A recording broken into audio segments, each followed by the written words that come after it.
Alors, ça fait longtemps que je ne suis pas venue vous voir, mais là, il m'a semblé que la période était propice à faire cette petite vidéo. Alors, nous sommes au début du mois, nous arrivons là en septembre. Alors, moins 9 en année 9. Vous vous souvenez, 2025, cette énergie collective qui est 2 plus 2 plus 5, donc qui est une énergie 9.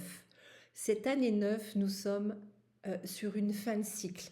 Alors pour ceux qui auraient vu ma vidéo et qui suivaient un peu la numérologie, vous savez ce que ça représente. Pour ceux qui ne connaissent pas encore, je vais vous mettre le petit lien pour aller voir ma vidéo complète sur l'année 2025. Comme ça, vous aurez tous les détails. Alors, j'ai eu envie de vous en parler parce que vous êtes nombreux à me dire, oh là là, qu'est-ce qui se passe en ce moment? C'est lourd, il y a plein de choses qui me chahutent, etc. Donc, on est vraiment dans cette énergie de fin de cycle. Vraiment, l'énergie du neuf, elle vient vous demander une vraie introspection. Et pas seulement. Alors, pour moi, cette année 9, elle vous demande d'avoir l'honnêteté, de regarder en arrière. Hein. C'est tout un cycle, donc on se retourne et on regarde ce qui s'est passé dans le cycle.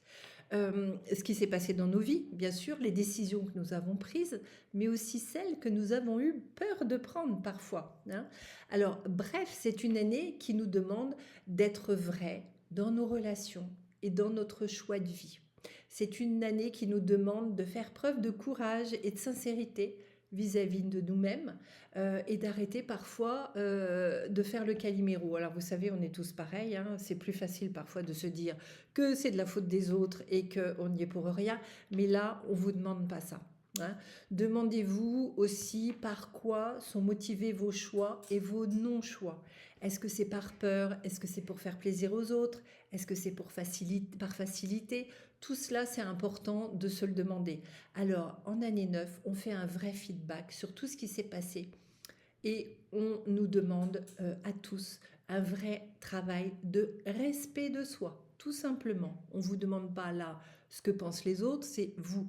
Respectez-vous et qu'est-ce qui est juste pour vous. Alors, cette année 9, donc, par rapport à tout cela, mais là, on arrive au mois 9. Donc, année 9, mois 9. Alors, comme on dit chez moi, double peine. Alors, le mois 9, qu'est-ce qu'il va venir faire sur cette année 9? Il va venir intensifier ce besoin. Comme un espèce de sentiment d'urgence d'enlever les mauvaises pelures d'oignon qui nous collent à la peau. Hein, et qui font qu'on est freiné ou que les choses elles se font pas, etc. Alors, si je peux vous donner un conseil, et je vous rassure, je suis comme vous allez sans doute ressentir de la fatigue, peut-être un peu de nostalgie, des choses comme ça, parce que cette énergie du neuf, elle redescend et elle vient comme ça nous chercher notre énergie, ça nous pompe hein, de faire tout ce travail. Hein. C'est pas si simple hein. À vivre, ça nous demande vraiment beaucoup. Alors, c'est une année qui peut-être vous a paru longue, mais elle était nécessaire. Alors, septembre vient nous chercher sur des schémas parfois répétitifs. Et ce n'est pas un hasard. Des histoires de famille qui refont surface, des schémas relationnels qui se représentent. Ça peut être aussi un licenciement, une rupture. Le 9 symbolise vraiment la fin d'un voyage, quel que soit le domaine. Alors remerciez la vie de vous envoyer ces épreuves parce que et de vous resservir le même plat quelque part, c'est un peu ça, parce que ça va venir vous obliger à faire ce travail. Alors le 9, c'est comme s'il venait vous mettre un gros coup de pied aux fesses, au cas où vous n'auriez pas encore compris. Les choses sont bien faites, vous savez. Regardez-les de cette façon. Moi, j'aime bien toujours voir le verre à moitié plein et pas à moitié vide. Donc, ça permet d'aider à accepter tout ça. Alors, tout cela est valable également au niveau collectif. Plus les révélations. Alors, qu'est-ce que j'ai fait de mon ermite, voilà, que j'avais préparé.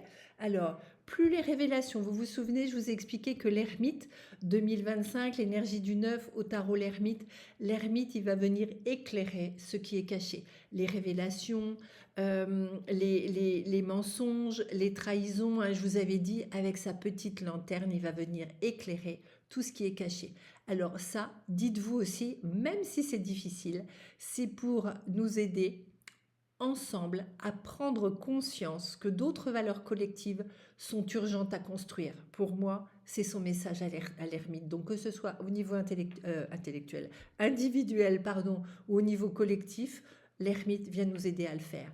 Alors, en ce joli mois de septembre, je vous propose un petit exercice pour vous aider dans cette démarche. Parce que quelquefois, on dit, oui, ça a l'air facile comme ça, mais concrètement, qu'est-ce que je fais? Alors, je vous propose, quand vous le sentirez, de vous installer dans le calme, de prendre un papier et un crayon. Et je vous propose de faire une petite lettre à votre passé. Ah oui, ça peut faire sourire, hein, mais moi, vous savez, j'aime beaucoup écrire, donc c'est souvent que je propose des exercices avec l'écriture. Mais là, vraiment, de poser sur le papier, de faire comme une lettre à votre vieux moi, aux fardeaux, aux obligations, aux contraintes, aux pressions, appelez-les comme vous voulez.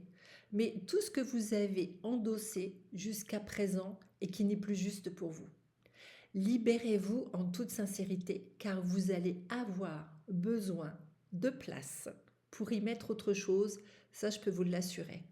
L'année 2026 qui arrive, énergie du 1, nouveau départ, je prends mes responsabilités, je décide, je fais ce qui me semble important pour moi. Tout ça, ça va être l'énergie du 1. Eh bien, la place que vous aurez fait en année 9, eh bien, dites-vous que c'est peut-être le moment, justement, d'y mettre plus de joie à la place des fardeaux, tout ce que je vous ai dit, les contraintes, etc. C'est je fais de la place et je décide d'y mettre de la joie, des rêves à réaliser, des relations authentiques, un emploi qui m'épanouit, peu importe, mettez-y ce qui est important pour vous et ce qui vous parle. Bon préparatif pour le prochain cycle qui commence en 2026, c'est tout ce que je peux vous souhaiter. Nous en reparlerons bientôt, je vais vous préparer une petite vidéo sur 2026. Alors bon mois de septembre 2025 à vous tous.